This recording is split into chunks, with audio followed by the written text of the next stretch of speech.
All right. Yeah, we'll go ahead and get started now. People can Okay. trickle in a little later.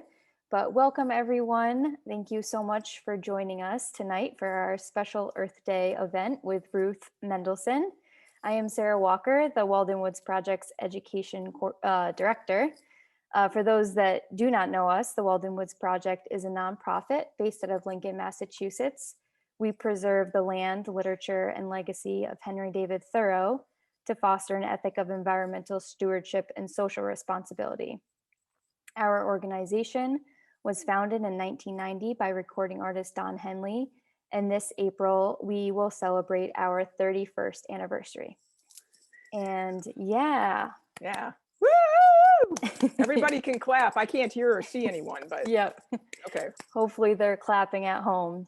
So this is a Zoom webinar. You're only able to see myself and Ruth. Please use the chat function if you want to correspond with other attendees. We will do a Q&A during the last 15 to 20 minutes of the event. So feel free to put your questions in the Q&A box, which is on the right side of your screen at the bottom. If you put them in the chat, I might miss them. So make sure they go in the Q&A box. And tonight, we are joined once again by Ruth Mendelson, who will be talking about her wonderful book, The Water Tree Way. Throughout her award-winning career, author, composer, producer, Ruth Mendelson's deepest commitment is to bring love, compassion, and positive change to children of all ages via a wide range of creative projects and programs. She is a New York Times Critics' Pick, an Emmy nominee, and has been composing scores for film, independent films, HBO, National Geographic, Discovery Channel, and other major networks. She was the first woman in the history of Berklee College of Music to teach in the film scoring department, where she designs and teaches master classes in documentary and dramatic scoring. She is an active studio musician and has been featured playing a number of instruments in a wide variety of genres with artists in LA, New York, Boston, Europe, and India. She is currently collaborating with Dr. Jane Goodall on a variety of youth empowerment and environmental projects.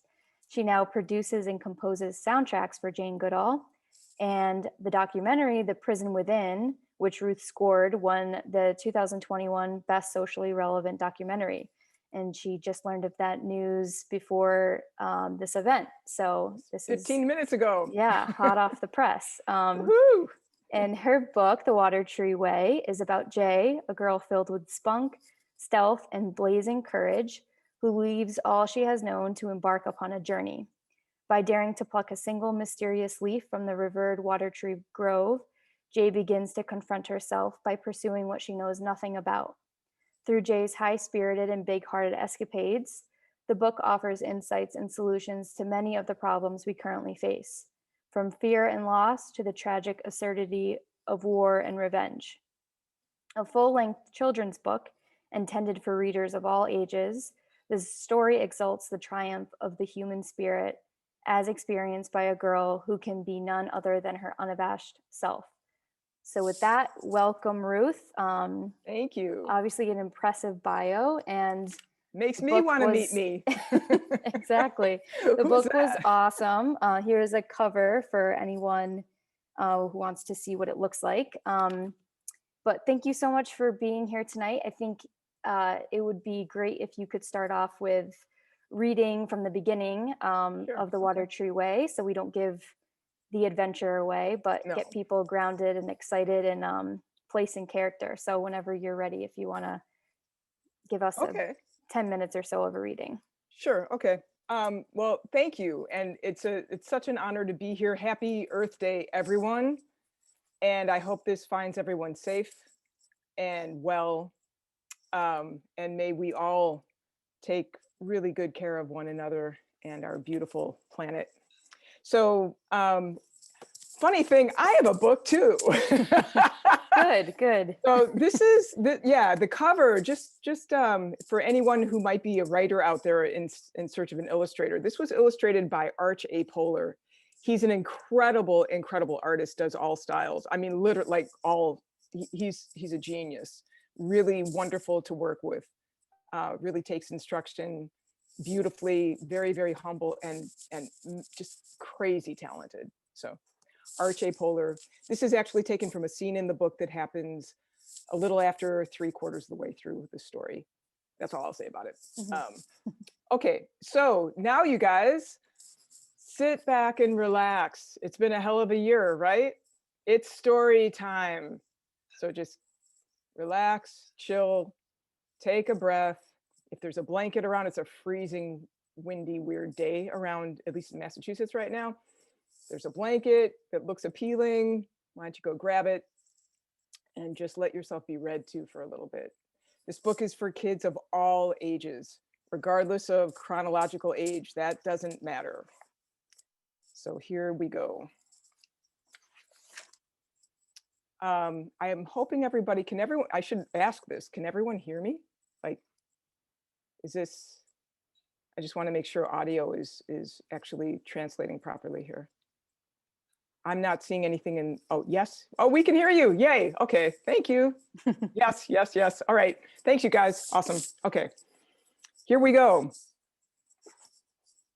For everyone, everywhere, especially you. Chapter 1. Jay bit her lip and hoisted herself up onto the plank. Her knees wobbled slightly as she inched her way towards the edge of the diving board. She'd never attempted anything this bold in all her life. Sure, last summer she had lunged into the swimming pool from the low board, but this was the nosebleed section, the highest dive at the town pool. She'd always wanted to try it. Besides that, she was 10 years old and getting ready to go on a great adventure. The water trees told her the time was coming, and they know everything. Her body teetered as she struggled to adjust to the height. Hey, you guys, it's windy up here. Jay peered down at her friends below. Billy, her most trusted friend, offered an encouraging thumbs up with his regular athletic ease. His uncombed mop of thick brown hair was easy to spot from all the way up there. Natalie Snoot scurried from the pool's edge. She'd do anything to avoid getting her new hairdo wet. Meanwhile, Michael Peabody III adjusted his glasses, anticipating the thrill of a death-defying dive. As the class brain, he pondered what Jay's total velocity might be when she hit the water. Other kids continued to gather around the pool's edge. Most wondered if she'd actually have the guts to even go through with it. Hardly anybody ever went all the way up there. Jay's ears popped from the altitude. Everyone looked so incredibly small from this height. Staring beyond her bare feet on the board, she suddenly froze. She wasn't expecting to feel so afraid. She was no stranger to fear, but courage always seemed to follow right behind. Things tended to happen quickly for Jay. She just didn't like having to wait for stuff, be it courage or anything else. Regardless, as she stood alone at that moment, bravery was nowhere in sight. Her thoughts drifted to her mother and the last time that they had been together at the pool. They had bobbed together playfully in the shallow section, her mother holding her tight. The warmth of her mother's skin was always a very happy memory for Jay, but that was a long time ago. Jay adjusted her swimsuit as the crowd continued to grow. Dax Guggen had arrived on the scene, and that always meant trouble.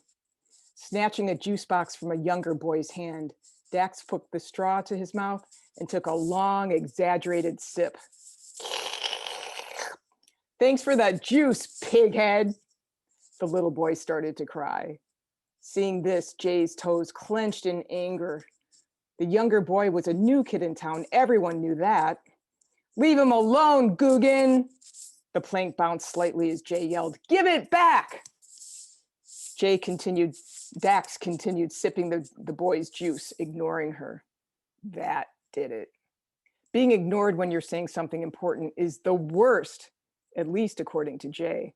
I said, give it back! Forgetting everything, she leapt off the diving board in a fury. Wide-eyed, Dax dropped the juice box and started to run. Jay sailed through the air towards the water. Arms flailing, her chaotic descent ended with an abrupt and painful splash. Truly, it was a belly flop of epic proportions. Jay dragged herself out from the pool, clobbered. Her skin sizzled red hot from the unforgiving slap of the water. Without a word, she picked up the juice box and handed it to the boy.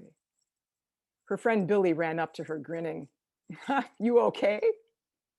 He'd seen Jay get into mischief a zillion times before, almost as often as him.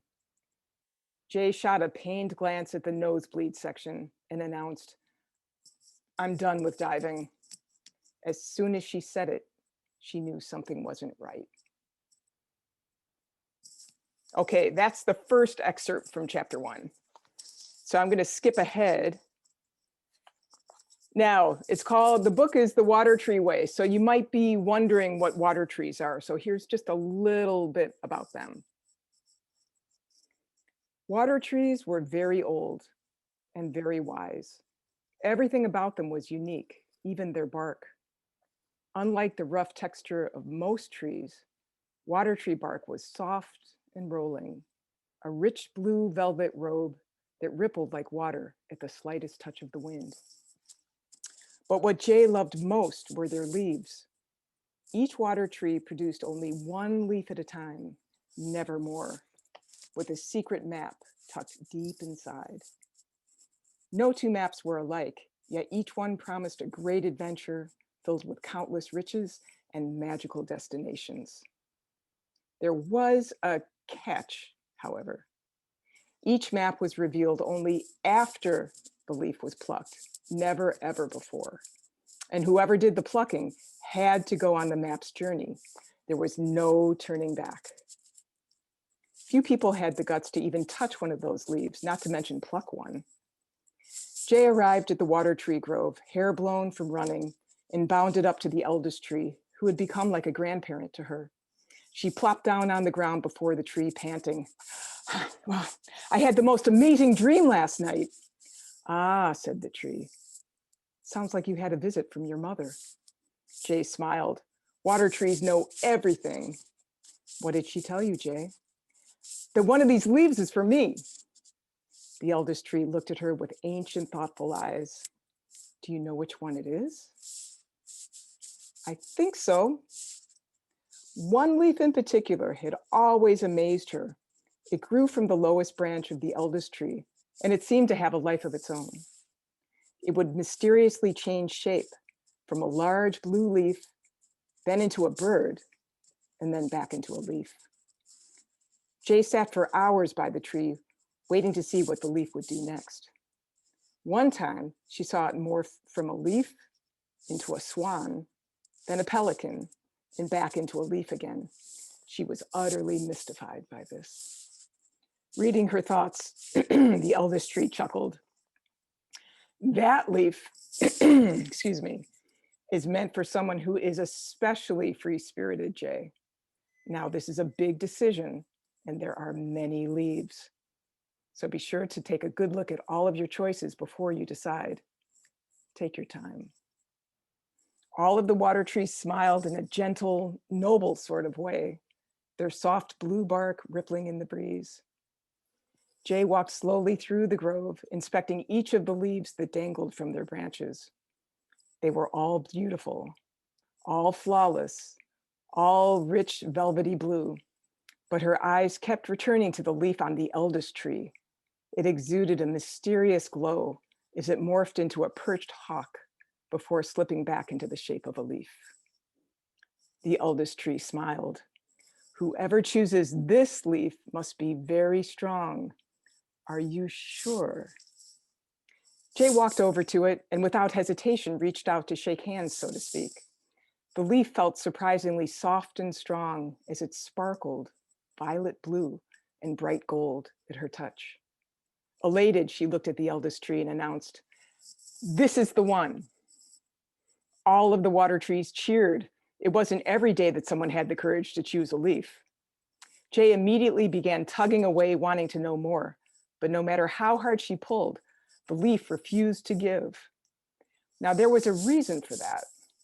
In their wisdom, water trees would never allow their leaves to be plucked until the person doing the tugging was strong enough to go on the leaf's journey. Going on a great adventure is a big commitment, and one has to be ready.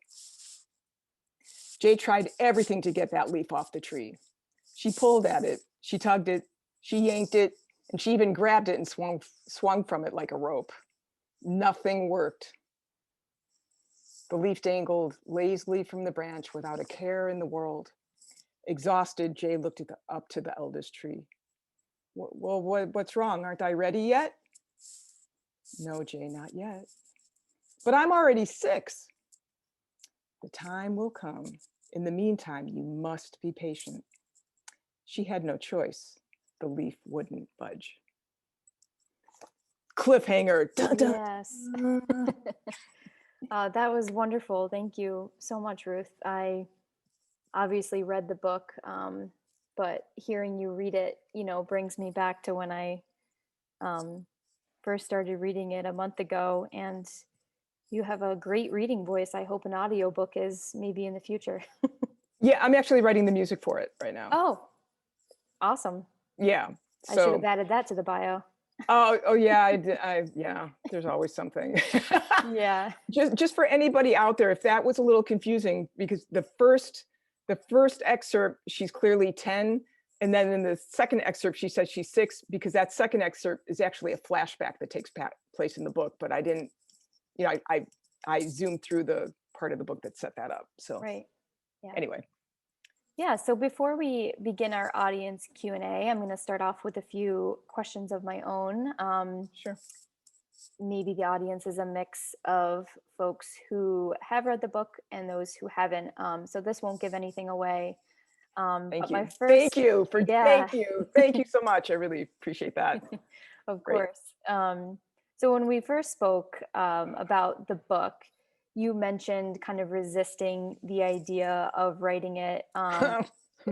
So if you could talk about the genesis of the book, where the idea came from, and Sure. How you finally gave in, and what that looked like.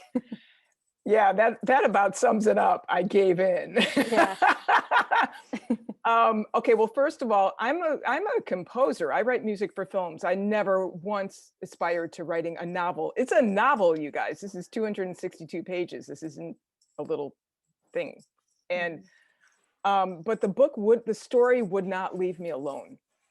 It wouldn't leave. These images kept coming, and they wouldn't leave until I started writing them down. And I mean, this is just a little something that I've learned, creatively speaking, that maybe this, who knows, this might help somebody out there, or at least affirm someone out there. There are a lot of real agitated people walking around on the planet. And I do wonder how many of those agitated people are just agitated because there are these ideas that are trying to come through them that they're trying to push away. Because I was agitated. Mm-hmm. I didn't really want to have to write it. Once I started writing it, it was completely engrossing and enthralling and all immersive and everything. But I think in terms of what it takes to really start a creative project. Oh, thanks, Beth. I just saw that pop up on the chat. That's awesome. I don't know if it's going to be too distracting for the chat or not for me to look at it, but for right now, that was kind of cool to see. So thanks. But the creative process is such. I had absolutely no intention of writing a book, but the book had to be written. And then as I was working on it over time, and the lessons that are unfolding in the story, it became more and more clear to me just how important this book actually is. I never could have imagined that it would be as pertinent as it is as it is now, in terms of where we are in history now. It's like a cloaked instruction manual, basically, but in the form of a kick butt story. So it's not, preachy. Yeah, I agree. I love that. And the idea, a reason behind all the agitated people in the world. So I'm going to think of that next time I encounter. It's interesting, the creative process, if there's really something that needs to be done through a person, it can be adamant. Mm-hmm. So I mean, I think that there's great innovation on the heels of agitation. Yep. Yeah, and I'm sure, Beth, who maybe has started the book, I couldn't not think of Thoreau while reading The Water Tree Way, who loved children, who thought they were, so curious and courageous. So my question to you is Jay based off of a certain child or maybe many that you have met or known throughout your life? That's a really good question. There's a term in the arts that says, the more personal, the more universal, the more intimate, the creativity, and the more transparent, the more honest, the more um, vulnerable in a good way. You know, so Jay's character was largely based on me as a kid. Mm. The insatiable curiosity and the awareness of everything being alive, being in nature and being friends with everything out there. People were kind of a different experience for me, but nature was always a very vibrant and an immediate relationship for me. And also, in terms of like with Thoreau, being alone in nature is such an important experience in terms of getting to know oneself. Hmm. Um, the feedback I've been getting from people um, who have been reading the book has been that it's really helped them um, get back in touch with that aspect of innocence within themselves or reinforce it. So even although I'm not saying that to pitch it, you guys, that's not what I mean. Hmm. It's that when we're really being authentic to ourselves, I feel there's just a common resonance with everyone. Hmm. And the one thing about this book, for me, once I was actually committed to really writing it, was that it be and remain 100% authentic. Yeah, that's really interesting to know, because I didn't even think like, oh yeah, it would be based off of um, your own self. But so my next question, this is a little bit of an observation as well, is Mm. similar, but again, without giving anything away, the book draws attention to the differences in children, young adults, and adults. The children in The Water Tree Way are naturally more curious, but also impatient in certain aspects. Some Yes. of the adults, like Jay's father, is stuck in autopilot, if you will, and he Mm. lacks. A lot of them lack that curiosity that someone like Jay and her friends have. Mm. But I think all of the characters eventually come to learn from each other, no Yes. matter their age. But is this contrast something that you purposefully did? And is it something that you see in your own work, with music, with life, with teaching? This contrast, learning from each other. Um, I think learning from each other is old school, but it's something that is not emphasized enough necessarily, at least in the worlds that I see. Hmm. Um, but I think that the interactions in the book and the tensions in the book also are all of that is very, very deliberate. Being a child is hard. Um, there's wonder, there's innocence, there's excitement, and there's just massive confusion. Um, Plus also the chasm that can result. I see this with my students a lot. I certainly have memories of it myself as a kid, but I really see this in my students where there's, because we talk about it a lot in class, this chasm between what they remember. I teach college, by the way, so I don't teach little ones, but even Hmm. college students, go through this where they can feel that there's a magic in life that they still want to believe in anyway, and they're looking somewhere in the world for a reflection, for permission to have that be okay, and there are very few places to reflect that. Hmm. And the tension that can create in a child is very real. Hmm. um, so those dynamics that are written into the story are meant um, to be relatable. more than anything else. But also, like you said, like in the end, and I'm not going to give it away, but in the end, everyone really heals in the end. Mhm. Um, which is beautiful because as the writer, I didn't know how that was going to happen. It really took time. I've been working on this manuscript, multiple versions of it on and off for years. And then it finally all came together when it did. I Right. think I needed to get to a point in my life where I could see that overview of how it could Mhm. all come together. Mhm. Because I started when these images for the book first started coming, I was in a very different stage of my life. I mean, that Right. was 3 decades ago. I've, I've been really, this one's taken a while. Yeah. So, And I yeah, was gonna say too, all of the characters, you know, of course, characters change in a work like this, but they yeah, all surprise you. yeah, I know during our initial conversation, we talked about the teacher. She yeah. appears to be one way, and then, she lightens up a little bit.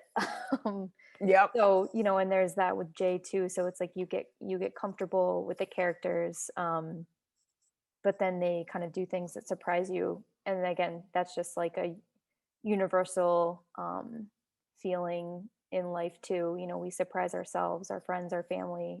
They surprise us with their own feelings. So not a question, but observation. Yeah. And everybody, it's kind of, to relate it in musical terms, as a composer, I think often in Mm, layers of sound to create a whole sonic environment. And, we're all layered. There's so many different aspects to everyone. Um, I mean, I remember when I was very little, like 6, and I saw my first grade teacher at the grocery store with my mom, and my brain just went like, wait a minute, don't you live at school? Like, yeah.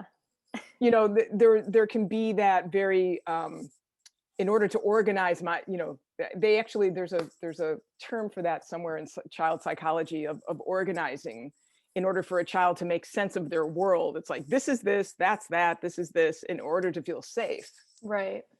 But then as you grow up, the ultimate safety is actually in more uncertainty than in Hmm. certainty in a way. um, to be, in other words, like artistically, that's true. To constantly be inspired, it's pretty impossible to be inspired if you think you know everything. Right. Yeah, you have to be open to it. And always discovering, you know, um, is a gift to to keep that to keep that open. Hmm. But that requires uncertainty Right. in a way. Yeah. So all of these answers are really tying in with my next questions. Well, So I know that you didn't works. plan that, but good job. I'm okay. Good. um, it's obvious that the work is showing the importance of interconnectedness and respect for all people and also nature. So Yeah. um, this is obviously a theme, a message you planned, or not that you planned, but is intentional in the book. Yeah. Can you talk a little bit about that? You did in the beginning, but the importance of nature for you when you were a child, spending time in nature. But as it pertains to this story, why was it so important that you include that interconnectedness? Um, because that's a really good question, and there's so many different ways to answer that. There's so many different aspects to that, but um, first, because it's true, and we're in a world right now where something is seemingly obvious as that is not obvious in for a lot of children. There are many children who are not being. It's not, especially even pre-COVID, you know, going outside, playing outside, that was already a lifestyle that was beginning to diminish pre-COVID. Hmm. Um, so to encourage a wondrous, magical world that's very real out in nature, I think is a really strong uh, encouragement that's needed, without being preachy about it, but just to demonstrate that, I think Hmm. is really, really important. The more I work with college kids, the more I see that. I actually assign for my college students to go outside every day for 5 minutes and look up at the sky. Hmm. That's, I mean, I teach master classes, you guys. Hmm. I mean, for college, and that's actually their first assignment. Yeah. It's like, get away from the computer, look at the sky, and they have to email me after they've done it. Hmm. So, but for many of them, except for a mere handful over the years, that's a completely new idea. Yeah. So, the idea of what it is to relish and find, have magical discoveries in nature is I mean, it's an ancient theme in a way, but it's really necessary these Hmm. days, from what I've seen. Yeah, that's, Does that answer it? yeah, In it a, does. That's amazing. I would like that class. it's really, I think it's actually it's a completely cool class. Yeah. Yeah. They also, well, there's more I can talk about that later, depending on how Hmm. things, how we spend our time. But I think, the other thing is that um, what I find with the college students that I work with anyway, is that they are dying for anyone to just give them permission that it's okay for them to want to know who they are, Hmm. as opposed to just being stuffed with information and regurgitating it. Right. So it's like, what kind of education are we talking about? Hmm. Education for life, education for livelihood, they're not always the same. But education for life needs to be put into schools, I feel. As an educator, I mean, I've been teaching for, like, I don't know, crazy, I think 25 years right now, which is unbelievable to me. But, it's really important. We're actually writing a curriculum now for the book Hmm. that we're just going to include for free Oh, cool. to get it into schools. Hmm. Just teaching points, talking points. You know, I Yeah. mean, so the curriculum is going to be much more than that, but just it seems extraordinarily simple, and I'm sure for this group, because if this is, Walden, you know, Hmm. Thoreau, Hmm. it's understood, but it's surprising how that's just not understood Yeah. for too many. But Hmm. given the chance to understand it, it's relished. Yeah, absolutely. When we have student groups, which we haven't had any in person in the last year, but Yeah, we often give them the assignment of a silent walk. So they have to walk from a section in the woods, with their whole class, but in silence. And cool. it's awkward at first. There'll be some giggles here and there. People throwing rocks, but then everything settles, and it's always so lovely and surprising when at the end of the walk, they're all like, "Oh, that was really nice," to just not be expected to say anything, but to listen, and look around at your surroundings, which seems similar to what you do with your students. Yeah, it's really important. Hmm. It's really, it's funny. I wasn't planning on this, just popped into my mind. So Yeah. there was an experience. There was a monk at the UN in Geneva. That's actually where I originally met Jane Goodall in 2002, and she was presenting the Gandhi King Award to Amma from India. Hmm. For any of you who know who Amma is, um, and there were just all these different amazing speakers at this event. That I was there in the capacity of opening as a musician. That's why I was there.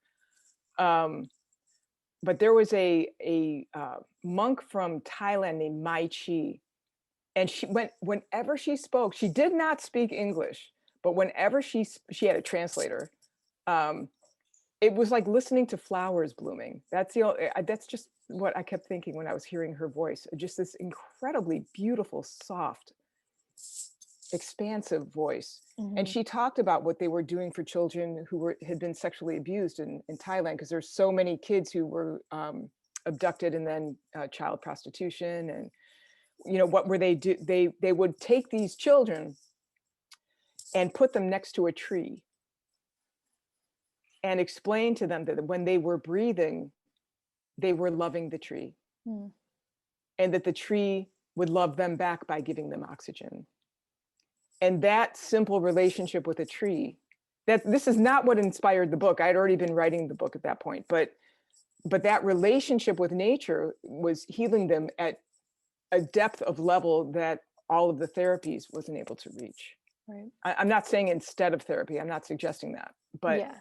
that, you know, being in nature is, if we had the supersonic gear to measure this, where there would be this magical dial of inner healing for a soul, Mm-hmm. just being out in nature, being like all the way to the right, you know, but we don't have those kinds of tools. Anyway. Thank you. Sorry, I was just reading the chat. So I do have a few more questions. I'll ask one and then save mine for later if we have time. But so I see a few questions coming in. Folks, you can go ahead and put your questions in the Q&A and we'll ask them after my maybe last question. So another Thoreauvian idea, and different from our previous discussion, but the people, plants, and animals that help Jay on her journey have to keep reminding her not to follow the crowd, to listen to her instincts, to have faith in herself. It reminded me of a Thoreau quote, which is our resident scholar Jeffrey Kramer's favorite Thoreau quote. So I give all the credit to him, but it is, "If I am not I, who will be?" I think it's just so relatable to this book. And it's a great message, you know, to remind people of all ages. So with that, if you could impart some advice to the Jays of the world, what would it be? That's loaded. Yeah. Should have warned you. It's okay. No, I actually appreciate the spontaneity. I love it. Thank you. No, I prefer it. You know, we all have power. And I think that there's been a pandemic way before COVID of self-doubt, and not thinking that we actually have the power to brighten or darken many lives while we're here. So I think that the main thing everybody needs to know that they're necessary and that they're beautiful, that their presence makes a difference. The key, though, to it is it's tricky, because the key is not to expect feedback about it. If you're looking for feedback about being important and necessary and beautiful, you're going to get clobbered out there. Everybody will, not you, but I mean, the proverbial you know. Gotcha. But what is it to trust oneself enough to know that how you really feel in your heart is actually the right thing? I think the problems that I see with the students that I have every semester, because every class that I've been teaching is filled with amazing students, and all of them don't know it at the beginning. I mean, it's unbelievable. Like they're just kind of flat on the inside at the beginning. And then hopefully by the end of the semester, they're like resuscitated. Most of the times that's what happens, which is really great. But I think that the main thing is there are rules to having dreams that I don't think I wasn't really taught them. These are things that I've learned over time. So there's like a dream maintenance plan that would be really helpful. If people knew that, they probably would be able to retain confidence a little more. So, I mean, everybody in their heart of hearts has dreams somewhere in there. They may have been really covered up, after years and years of who knows what, but they're in there somewhere. But say you actually get back to that. This is like what I talk to my students about sometimes. Like, okay, say you put your dream hat on. If you could do anything, first of all, know the critical mind has a place, but never at the beginning. So it's going to just expect critical thoughts. Just don't pay attention to them. I mean, don't listen to it. They don't matter. That comes in at the editing phase, not at the creating phase. You have to be critical when you're editing, because you're editing, Mhm. but never at the the birthing stage. But also, like, in terms of like a dream maintenance plan, when there's something that you really in your heart of hearts just really would wish you could actually really do, be mindful who you tell it to. Yeah. That's something that I because I've seen students just like dream roadkill, just flat on the road, just tire tread, because they expressed their hopes and dreams to people who they knew would shoot them down. Mhm. So it's like, if there's something really important that you want to do, or that you feel, what I hear from a lot of students is they're just embarrassed, Mhm. because they're all so cute and cuddly inside, and they're so embarrassed by that. Yeah. They really want the world to be better. They really do. And they find that embarrassing because it's not cool, Mhm. you know. Um, but to be mindful when there's something that somebody really wants to do, um, who you talk to about it is critically important, or who you don't talk to about it is critical, to have those boundaries, Mhm. because a dream is like a baby. It needs to be treated very delicately and protected and nurtured, so that it can grow. Yeah. you know and it's that important, though. I mean, that's what I find is really important for people, at least the students I've seen, had to realize, is that what they really want to do with their lives, especially if it involves helping others, which most times it does, Mhm. really, Mhm. um that's precious, that Mhm. there's great value. That's like winning the lottery.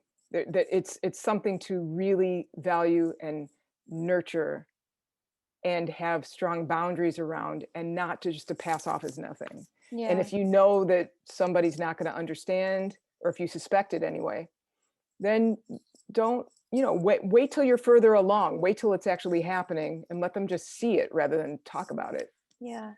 I love that because I do feel like if it is mentioned, it's the saying, you can be anything you want to be, but then the conversation stops. So there's not a practical Right, path, then which what? is different for everyone anyways. But I really like that, protecting your dreams, and not that you have to contain it inside yourself, but that you shouldn't be discouraged by what others think. And yeah, a way to do that is to kind of nurture it on your own. And also, what I find is, it's an unspoken law of the universe, or maybe it's been spoken, but I don't know. I Mhm. mean, the universe didn't directly speak this to me, but it just seems to me that this is, that when you, but it's, there are lots of quotes about this kind of thing, actually. Like, when you really do commit to something, doors just do open. Mhm. It's completely illogical, and it happens in my life literally every single time. Mhm. I mean, once I make, but the key is that commitment, not just thinking it's a good idea. Committing means sacrificing. Right. Like, this is what I tell my students all the time. It's like, when you commit to something, your commitment's only equal to the sacrifice you're willing to make to reach it. Mhm. So if you want to commit to doing great things, you've got to, for example, make a sacrifice of doubting yourself. Mhm. And that's a hard sacrifice to make. Yeah, absolutely. That means you got some inner work to do, and it might take a while, but that's commitment for you. Mhm. you know I mean, that's just part of it. Yeah. Yeah. Oh, well, thank you. These are all layered questions and answers. So thank you Thank for all you. the thought and attention you've been putting into them. So we are getting questions, so I'm just going to read them off Okay. here. And Deb's question actually is pretty much what I was going to ask. So I'll start with hers. What do you hope this book's message will offer to our world in this time of uncertainty and suffering? Ah, a lot. Wow. Okay. Thank you for that question. Um, we all just need to remember who we are. I think that sounds really simplistic, but a lot of simple things are not necessarily easy to do. That it bring healing, really, and that especially for we're there's so little gap between thought and immediate action right now. So everybody's not everybody, but it's so common to just react, react, react. Like no space between having a thought and taking an action on that thought. That space in between is really, really important. That's what can make or break whether a war is declared or not, even because wars are started with words, indiscriminate words. So one of the outcomes that I would love, actually, that I have been getting feedback on already from different children and adults, is that the book has given them a way to negotiate violence, and also a way to explain violence to their children. I mean, it's one thing to say, don't be violent, but how do you be violent how do you be nonviolent when you're surrounded by violence all the time?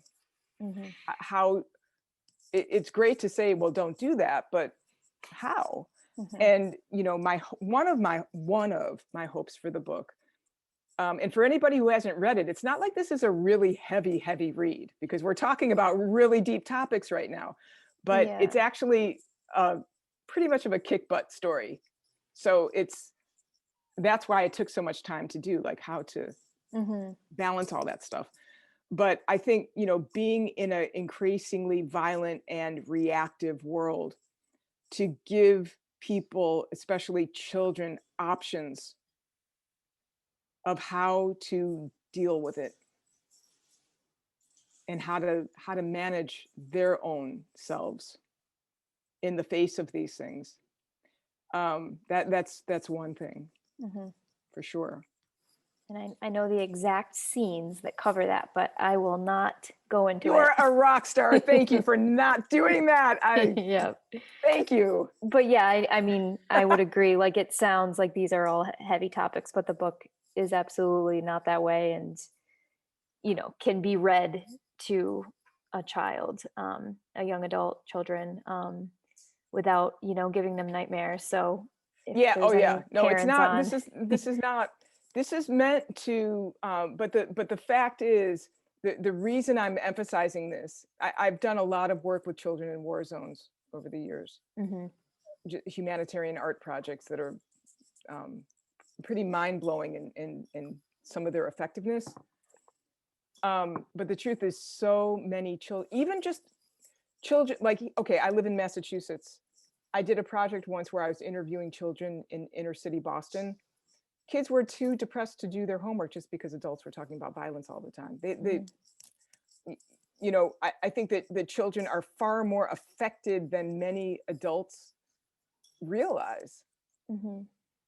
So in a very gentle, in a very colorful, vibrant, and fun way to address some of these issues, I think is a really important gift to children, especially right now.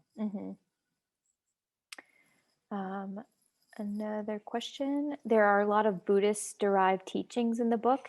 How did you incorporate these? Was it intentional, and did you inspire how things developed in this? And did it inspire how things developed in the story? And this is your cousin. And that is from your cousin, Wendy. Hi, Wendy. I haven't seen you in ages. That's crazy. You must have seen this on Facebook. Thanks. It's great to see you.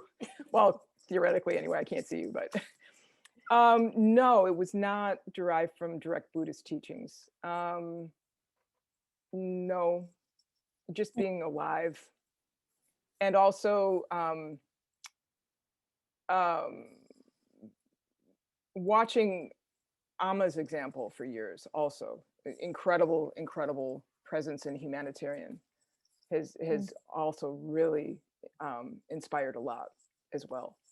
but direct Buddhist teachings, no. But I think Mhm. honestly, there's a lot of universal stuff in there. So it's kind of spokes on the wheel. They're all leading to the same thing. Yeah. And those are a lot of Thoreauvian ideas too, are, Sure. a lot of the transcendentalists were studying different religions, Eastern religions. So I can see where Wendy is seeing that, but Mm. it's, yeah, good to know that you weren't trying to incorporate these into the book. They just kind of showed up. They organically unfolded. Yeah. Yeah. So we have about 10 more minutes. I just want to give a time cue for anyone who has a question they want to ask. We have one right now. How has Thoreau inspired you, if he has? Or Walden Pond? I know you are low. You do live in near Walden Pond, don't you? Or I'm split like about time? a mile from Alden Pond. Okay, Yeah. I thought that's what you said. Um, I studied Thoreau years and years ago. And I think the thing that impressed me the most, that made an impression the most, was um, just his example of being in nature and taking the time to really observe nature. Mm, Um, that was, and also that um, he clearly thought for himself. yeah. So that was just um, really inspiring and very influential for me, especially like, I mean, back in high school times, I Hmm. studied him quite a bit. So that's basically that one. Yeah. Yeah, I agree with you. A great thinker. Mm, Um, yeah. so the next question, did your work in music and composing, does your work in music and composing influence the writing of the book? That's a, oh, that's a good question. It did at the beginning because I would hear music as I would see these scenes in my mind. Mm, Um, I have a notebook like this thick of just musical sketches that it's in the back room over there, that would come to me as I was seeing these different scenes. Like there are certain I don't want to give the book away. They're just uh, there are certain symbols in the book that literally just popped into my brain. I mean, they just I didn't conjure anything. hmm. They would just suddenly were like there, and they would come usually when I was alone in the desert in the Southwest. So I would be like surrounded by 400. I mean, this is not in the book. This is in, you know, Real life. in real life. So I would be in the desert, just alone, 400 miles of land in all directions. And then these just images would just come. Hmm. And music would come with these images, like beautiful, I mean, really stunning music. So I would scribble it down, whatever I could remember in a journal. And those sketches actually are what I'm incorporating right now in terms of soundtrack for audiobook. Oh, awesome. Yeah, Awesome. yeah. And we were talking a little bit about this before we started the webinar, but anything you are working on now, writing wise, will there be a sequel to The Water Treeway? Pressure is on. Yeah. Oh, I mean, people have been writing to me asking me that. Hmm. Oh, I, That's a I'm good gonna have to feeling really be inspired though. with another book. I mean, I don't. It's gonna have to hit me Hmm. because it was so much work to get this one done. Hmm. I'm just been enjoying that it's done. Yeah. Yeah. So, but I mean, I actually, I mean, a number of people I've gotten about, I don't know. I mean, I've gotten a bunch of emails from people asking me that. Hmm. I'm open to it. I'm really open to it, but I don't. There was an interesting idea. I was asked to give a Zoom talk Hmm. to the Commons. Do you know the Commons? It's actually an Yeah. elder community. I'm thinking of, I think Not of the something comments else. that, yeah, okay. So, So but no, I don't it's, know what it is. okay, it's this really cool elder community. And I asked everybody when I was invited to give a talk about the book, I said, will you guys please read it before, Hmm. before I, come. I mean, it was a Zoom thing, but before I, theoretically come. Yeah. And everybody did, which was absolutely amazing. And there was this one woman who was saying, will you write us a fairy tale for elders? Aw. And I was like, that's a cool idea. She's like, there aren't any really cool fairy tales featuring an older person. Yeah. Yeah. That's It's true. like, will you write that? And I'm like, wow, well, that could be a cool thing. Yeah. And it was a really cool group of people, and there were many writers actually in the group. Hmm. So I said, well, if I do this, would you guys be my consultants then? Hmm. Yeah. You know, Yeah. but in terms of a direct sequel for this particular book and these characters, no, Yeah. not yet. Not yet. Not yet. One thing that we were talking about though before we started, turned the Zoom thing, before it started airing, was the ending of the book though. So for those of you, I'm not going to give it away because I don't know who's read it and who. I know a couple people have read it, but I Hmm. don't know who else has. I had to change the ending because of COVID, because the original ending of the book was incredibly uncertain. Hmm. You'll see for anybody who reads the book, it's got 26 chapters, and then there's an epilogue. The epilogue is a big afterthought. There was no epilogue. It just ended at the end of chapter 26. Pre-COVID, artistically speaking, that could have really worked because it was so uncertain what was going to happen. And I did that deliberately because then your imagination gets to fill in. Right. But in an age of COVID, creative uncertainty then now turns into total anxiety. Yeah. I was going to say dread. Yeah. Can't have Right. that. And More so of it was that. actually right. And so the Jane Goodall actually was in the process of writing the foreword for the book, and she sent me an email, and she said, "You forgot to send me the last chapter. Where is it?" And I'm like, "No, that's it. We're done." Yeah. It's like, you can't end it this way. Yeah.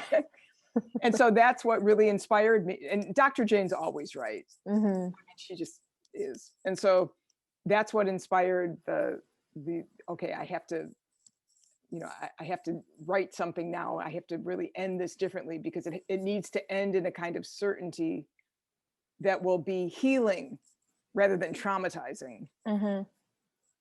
So it's just interesting how, literary works Yeah. change depending on where we are in history. It's crazy. Yeah. Yeah.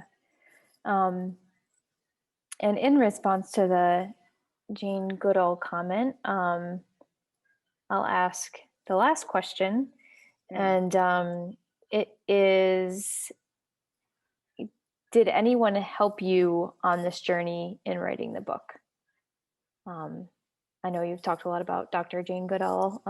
Yeah, many people. Mhm. Over the years that I was working on this thing, I would show it to, I was very like the things that I was just talking about in terms of being protective of a dream. That's exactly how I was with this. I did not show it to hardly anyone. But I would show it to professional writer friends of mine who I really respected, and get their feedback. And it was pretty routinely annihilated. Which was, they say, a friend will, an enemy will That's a good agree, friend, right? a friend will disagree. Yeah. So the last time there was there was one version a couple of years ago, I really thought I was done, except there was just like this speed bump about 20 pages, like the book just started. And then there was this dip that would just like the energy just, and that lasted for about 20 or 30 pages and then back up. And then for the rest of the page or rest of the book, it was like, great. Um, but I couldn't figure out that one section that where that where's that lag. And so I sent the manuscript to a friend of mine named Bart Schul, who is an amazing writer, Mm. just incredible writer, and a very insightful, wise human being. And I said, would you take a look at this and just, I can't crack this nut. I don't know why the book is just lagging there. And so I didn't hear back from him for a long time. And I figured he forgot. And then eventually I got this email and he said, this book actually could really be a bestseller. And I wrote you some feedback. So here's, just open the doc when you have a moment, and it was 9 pages of like 0.0001 font, like teeny font, 9 pages, single spaced, of everything that he felt would be that would benefit from a change. Yeah. And the thing is, everything that he said, except for 2 things I did not agree with at all, but everything else is like, oh man, he's right. Right. Yeah. Right. And I spent the next 2 years just really going back under the hood and reworking. I changed one of the main characters. And I don't want to, if everybody here had read it, it would be really fun to actually talk about that, but I don't want to give it away. But one of the major characters in the book had to be made into a different person. And that changed the whole dynamic of the book in terms of relationship building. And that's really what took the most time to do. But then it was then it was right. Yeah. It's not right till it is. But then everything was like, yeah, that's good. So yeah. And someone that did read the book, Beth, says, I really felt the symbolism being used through the book. And I felt like those symbolic points were so powerful to help our kids understand things happening in our world today. And if this is the Beth I think it is, I think she's a teacher. But okay. did you plan these symbolic points, or did they evolve as you wrote the story?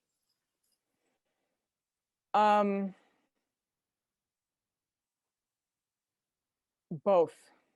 It's a really good question. There were times when I was just inspired with something, like something would literally just come into my brain, but then it was for me to do the work to figure out how to incorporate it into the story. There are, it's really hard to discuss this without giving it away. There are sections. Sorry, I was gonna say, so you read about the water tree, so I feel like that could be a symbol that you okay about if you want to. Sure, that the water tree, actually, that image came to me one afternoon in 1985. I love how you just the date. Yeah, That's it's awesome. crazy, but no, it came one afternoon because I was actually talking to a friend at the time, and then all of a sudden I saw this blue tree deep in my mind with like this rippling, velvety, rippling bark. And I described it to the friend I was with at the time. I was like, God, I just saw this thing. And so, so there were certain things that were just given. They were just there, for lack of a better term. But the symbols of, yes, absolutely. There are many things that were very deliberately, all of it was actually very deliberate. But it wasn't conjured per se. I think that's why this took me so long, because it was really, all of the symbols in there are things that just really, they weren't crafted, they just kind of arrived. Right. And then I needed to sit with them and how to incorporate them. But I knew what I wanted to say for sure. Absolutely. Yeah. It's like what you talked about before, being open, and then once you're open to it, you lean into those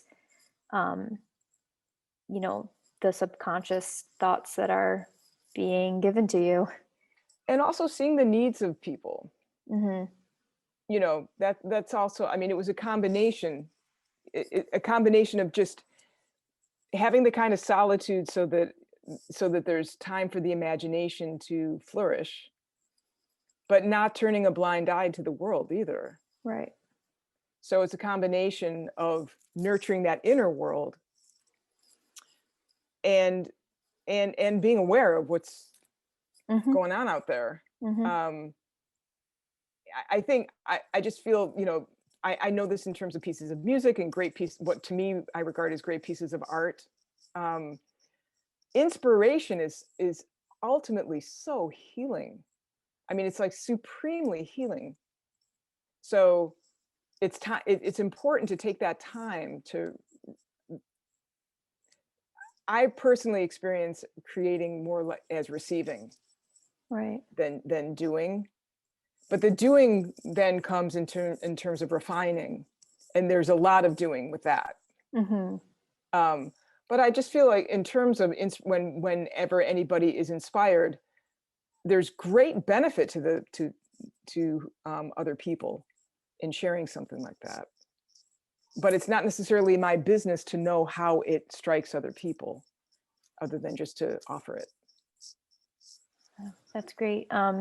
So there are some questions specifically for you to maybe join and do talks for other people here. So do you want to give, not to put you on the spot, but can they visit your Oh, go website if they ahead. want to contact you, or email, or? You can put me on the spot. I don't care. I mean, I'm much more. I spontaneity is. I'm more comfortable with that than things that are too staged or whatever. Mhm. So I'm totally cool with it. Please So share more about the website, comments group you email, mentioned. Yeah, I do have the book well, itself has its own email, info@thewatertreeway.com. I just But posted a link to the book in case. oh, cool. Yeah. Thank you. Okay. Yeah. So, so the book has on the website. It also has the email addresses listed there, but it's just info@thewatertreeway.com. Okay. And would you have time and interest to join my MM? What's MM mean? MM group? Yeah, I'm not sure. That's why Many I of was whom gonna. are artists. For one session, I can cite I recently completed rigorous to this. MMTCP. Wow, I don't know what MM or MMTCP means. Can you write the answer, Linda? And I mean, sure, I would love to potentially do that. Absolutely, absolutely. But I'm not sure. Well, before I say that, I might as well know what MM Yeah. means. What am I saying yes to? But Yeah, so I can send, what was the website? Water, thewatertreeway.com. I should know that. I've been on it a bunch. It's all good. Watertreeway.com. And info@thewatertreeway.com. I can also give you my email address. That's fine. It's ruthmx@gmail.com. Yeah, so you're getting a lot of links in the chat. Everyone, ruthmx@gmail.com. Thank you, Ruth. Linda, are That's you very there? generous. Can you type in what MMTCP is?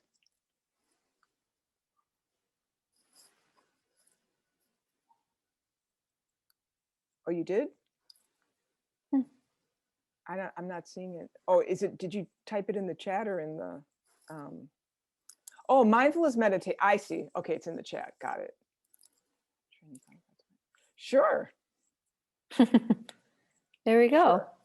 Sure. Absolutely. I would love to. Thank you. Yeah. Yeah. All right. Well, we are right on the dot, 8:15. I want to be respectful of your time, Ruth, but this was so much fun. I hope our attendees thought so too.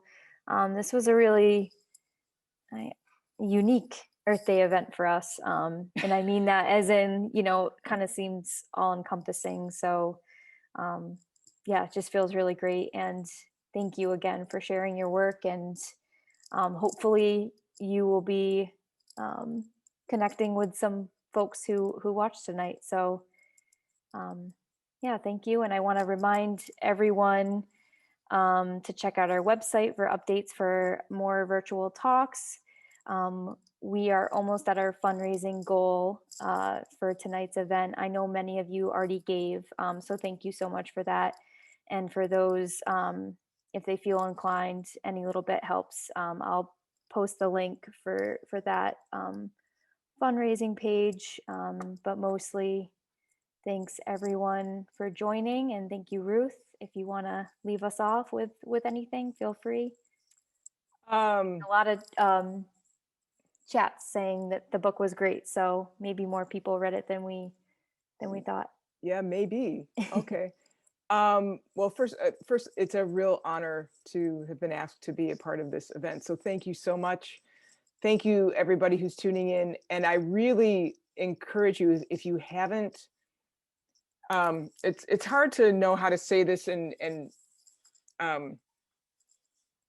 I've never really released a book before, but this is not a sales pitch, you guys. There's a lot of value in this book. So I encourage you to please check it out, for self and for others, especially for children, because there are important, very practical messages that kids really need right now. And it's really, and kids deserve a fun story. Yeah. You know, everybody deserves a fun story. Everybody deserves an adventure, you know, and to just have a chance to kind of kick back and get back to that innocence within everybody. You know, everybody, you know, benefits from something like that, whether it be this book or something, whatever gets you there, please do it. Yeah. I guess that's my parting remark. Yeah. Awesome. Love it. Yeah. Yeah. Hopefully we'll start that right when we end this event. We'll go off and do our fun things, and maybe some of us will buy The Water Tree Way and read it. And again, this is the book, and if you scroll up, the link is somewhere in there. So thank you, everyone. I'm going to end the webinar so you won't have to click anything. Thank you again, Ruth, and thank you. I'm sure we'll be in touch. I look forward to it. Yep. Bye, everyone. Bye, everybody.